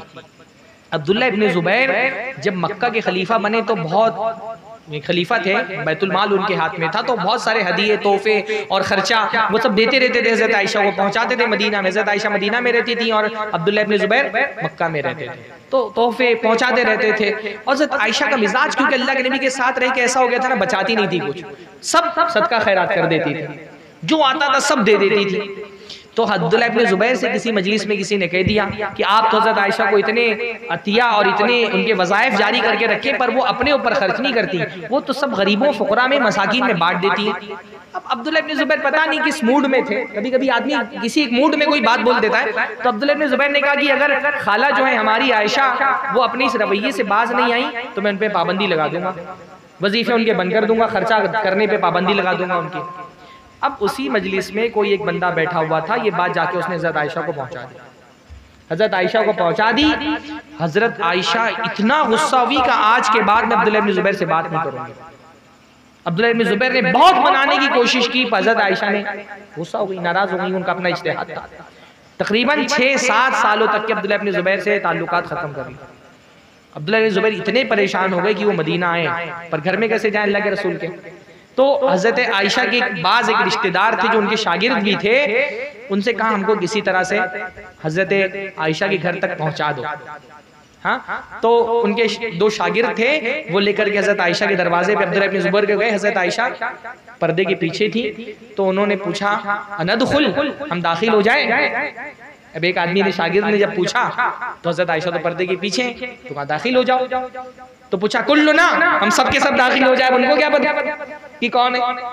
तो हाँ कुल्लुकुम दाखिल हो जाओ। तो दोनों तीनों दाखिल हो गए, अब्दुल्लाह इब्न ज़ुबैर, और अब्दुल्लाह इब्न ज़ुबैर जाके पर्दे के पीछे से रोने लगे हज़रत आयशा के पास, रोने लगे, गिड़गिड़ाने लगे, माफ कर दीजिए, छोड़ दीजिए। पीछे जो 2 ताबई थे वो भी बार बार हवाला देने लगे कि आप इनसे को माफ कर दीजिए, कता रहमी मत करिए, बहुत बड़ा गुनाह है। हज़रत आयशा ने कहा नहीं, मैंने तो नजर मांगी, मैंने कसम खा ली, मैं नहीं माफ करती। हाँ, तो बहुत समझाने के बाद अब्दुल्लाह इब्न ज़ुबैर लिपट गए रो रो करके। तो हज़रत आयशा ने कहा ठीक है, मैं अपनी कसम वापस लेती हूँ। हाँ, फिर उसके बाद कसम के कफ़ारे के लिए अब्दुल्लाह इब्न ज़ुबैर ने एक गुलाम भेजा, तो हज़रत आयशा ने उसको आज़ाद कर दिया, दूसरा भेजा, फिर आज़ाद कर दिया। 11 गुलाम आज़ाद किए एक नज़र के कफ़ारे में, एक कसम के कफ़ारे में।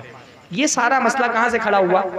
ये एक बंदा जो अब्दुल्लाह इब्न ज़ुबैर के पास था, अगर ये जा करके हज़रत आयशा से वो बात नहीं बताता, इतना बड़ा मसला ही खड़ा नहीं होता ना।